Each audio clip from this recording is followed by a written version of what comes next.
자, 미분양이 매우 심각하다고 합니다. 특히 지방 미분양이 심각하다는데 19일이죠. LH가 지방 미분양 아파트 3,000채를 매입을 해서 임대 아파트로 돌리겠다. 이런 이야기가 나왔습니다.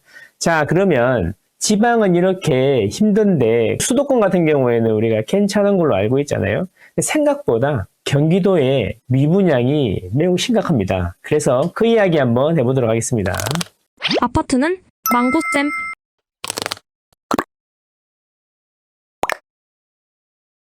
자, 어쨌거나 LH에서 19일 날 발표했죠. 지방에 미분양이 많으니까 미분양 3,000세대를 매입을 해가지고 임대를 돌리겠다. 그런 이야기였어요. 얼마나 심각하길래 그러는지 잘 모르겠지만 이제 근데 지방만 지금 심각하냐 이제 저는 이런 이야기예요. 근데 지방처럼 만만치 않게 심각한 데가 이제 경기도인데 경기도 이야기 한번 해볼게요. 경기도의 미분양 아파트 채수를 이렇게 보여주는 건데 2021년, 22년에는 700건대까지 내려갔거든요. 근데 지금은 이제 13,000건까지 올라갔어요, 미분양이.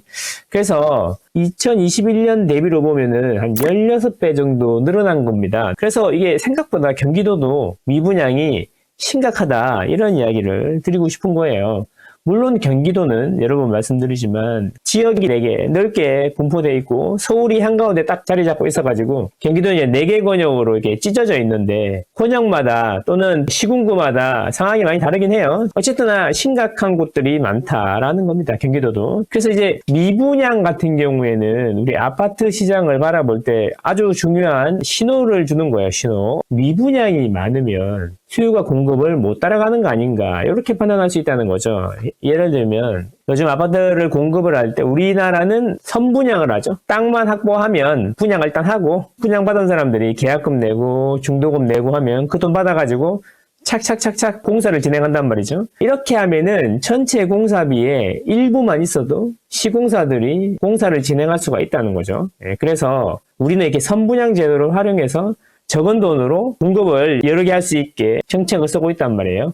그러니까 국가가 할 수 있는 게 한정적이다 보니까 일반에게 공급을 많이 맡기고 있는 거죠. 쉽게 얘기하면 전체 아파트 단지를 짓는데 이제 1,000억이 들어가면 후분양으로 다 지어서 팔아야 되면 건설사들은 거의 1,000억을 조달해야지 그 사업을 진행할 수가 있는 거잖아요. 그런데 선분양을 하게 되면 땅만 확보하고 나면은 바로 일반 분양을 해가지고 계약금 받죠.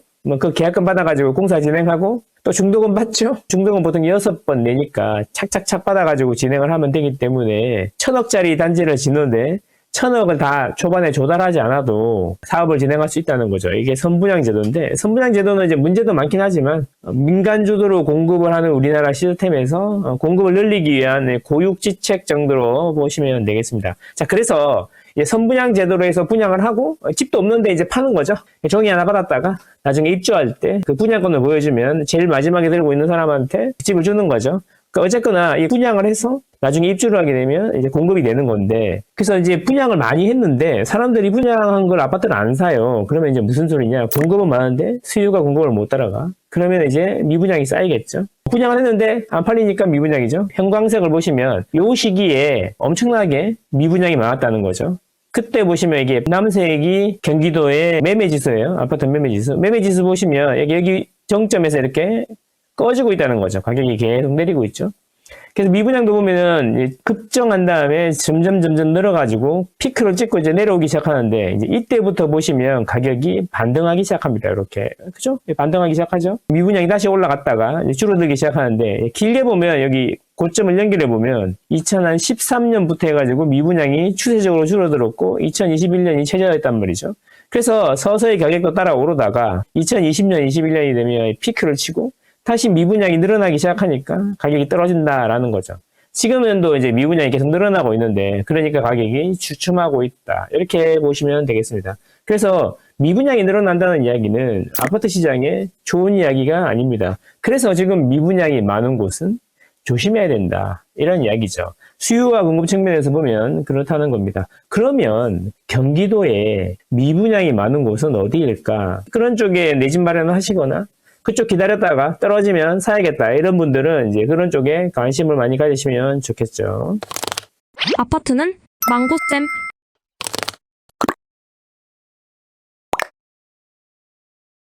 자, 그래서 경기도 미분양 탑5를 제가 한번 뽑아봤는데, 경기도에는 총 12,954세대의 미분양이 있는데, 평택시가 1위로 4,071세대가 아직 미분양으로 남아있다. 이런 이야기예요. 그 다음 이천시 1,911세대. 이게 2024년 12월 기준입니다. 이 데이터가 그게 최신이에요. 보통 미분양 데이터는 한 2달 걸리거든요. 예, 그래서 2024년 12월 기준으로 보고 있는 겁니다. 그 다음에 오산시, 그 다음에 양주시, 광주시, 안성시 순으로 미분양이 많다. 공급이 많다는 거죠. 자, 그런데 문제는 뭐냐면 이렇게 보면 세대수 기준으로 보게 돼요. 그런데 인구가 원래 많은 동네에 1000세대가 미분양 나는 거랑 인구가 조금밖에 없는 동네에 1000세대 미분양 나는 거랑 차이가 있다는 거죠.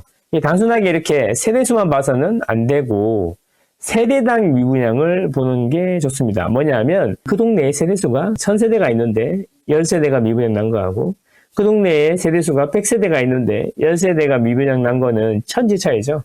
그래서 세대수 단위로 한번 보면 이런 결과가 나옵니다. 자, 보시면 경기도 미분양 탑10인데 세대수 대비 미분양 채수 하면은 이제 이천시가 1등이에요. 이천시가. 그렇죠? 평택하고 이천이 순위가 바뀌었죠.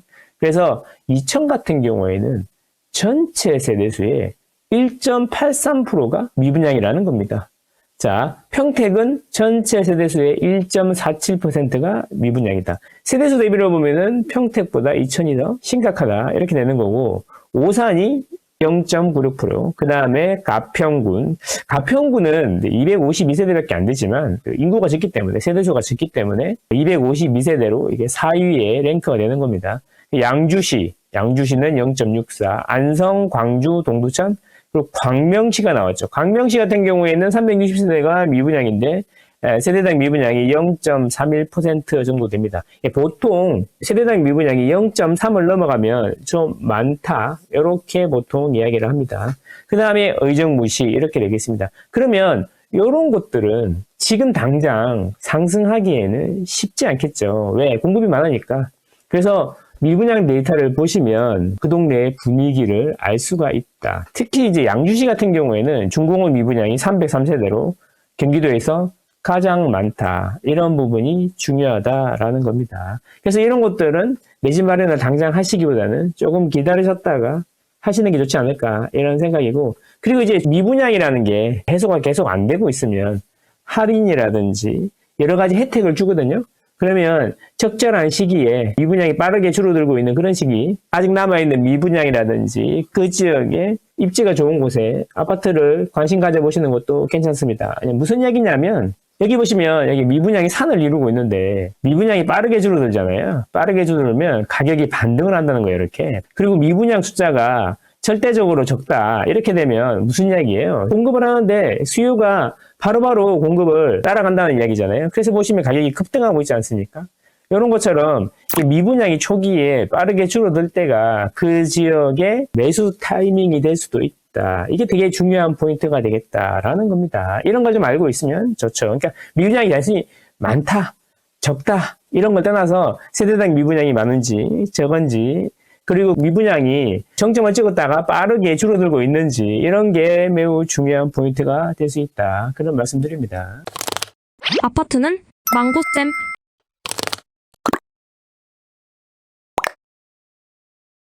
제가 드리고 싶은 말씀은 이런 겁니다.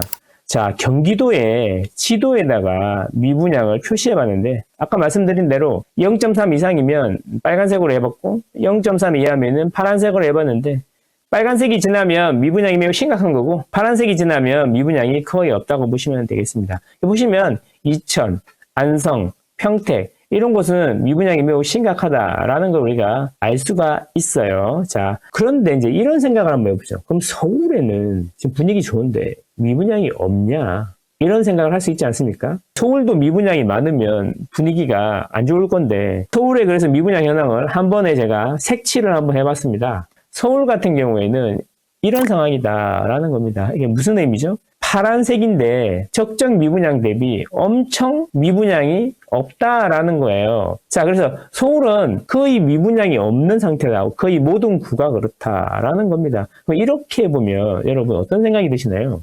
제가 이런 거를 알고 있기 때문에 지속적으로 서울에 관심을 가지셔야 된다. 서울에 내 집 마련하셔야 된다. 이런 말씀을 드렸던 겁니다. 그래서 경기도에는 빨간 곳들이 많은데 미분양이 많은 곳이죠. 적정보다 훨씬 많은 곳. 서울에는 이렇게 미분양이 옛날부터 없었는데 그러면 서울에 미리미리 관심을 가졌어야 되는 거 아닌가. 여러 가지 이유로 무지성, 서울 무세가 아니라 이런 여러 가지 데이터를 기준으로 보고 있다. 저도 지방에 갖고 있는 집들이 있어요. 저도 지방 오르면 좋죠. 좋은데 타이밍이 다 있다라는 겁니다. 지금 벌써 지방을 내려가서 공부하고 하는 것보다는 지금은 서울에다가 내 집 마련을 실거주 먼저 하나 장만하시는 게 더 효율적인 방법 아닌가 저는 이렇게 생각하고 그 다음에 마련하시고 또 돈이 남으면 그때 생각하셔도 된다 이런 말씀 드립니다. 그래서 여러분들은 현명하시니까 좋은 결정하시리라 생각하고요. 영상이 마음에 드시면 구독과 좋아요 부탁드리겠습니다. 그리고 여러분들 의견도 많이 남겨주십시오.